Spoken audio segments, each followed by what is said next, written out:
বন্ধুরা দেখেন কিভাবে আমি মাখিয়ে খিচুড়ি রান্না করি। প্রথমে ফালি করে রাখা কাঁচামরিচ আর পেঁয়াজ কুচি দিয়ে দিচ্ছি, দিয়ে দিব পরিমাণ মতো রসুন বাটা, দিয়ে দিব পরিমাণ মতো আদা বাটা, অল্প পরিমাণে জিরা বাটা দিয়ে দিব, হলুদ গুঁড়ো দিয়ে দিব, তেজপাতা দিয়ে দিব।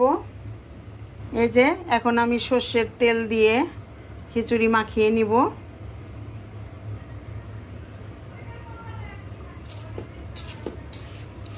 আপনারা কে কিভাবে রান্না করেন আমাকে একটু কমেন্ট করে জানাবেন। এভাবে কেউ রান্না করেন কিনা আমাকে একটু কমেন্ট করে জানাবেন অবশ্যই। এখন পরিমাণ মতো পানি দিয়ে দিব।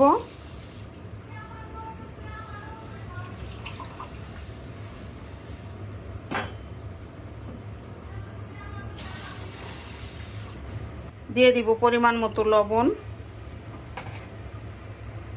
এখন আমি ঢেকে কিছুক্ষণ রান্না করে নিব। সো গাইস দেখেন খিচুড়ি কি সুন্দর হয়েছে।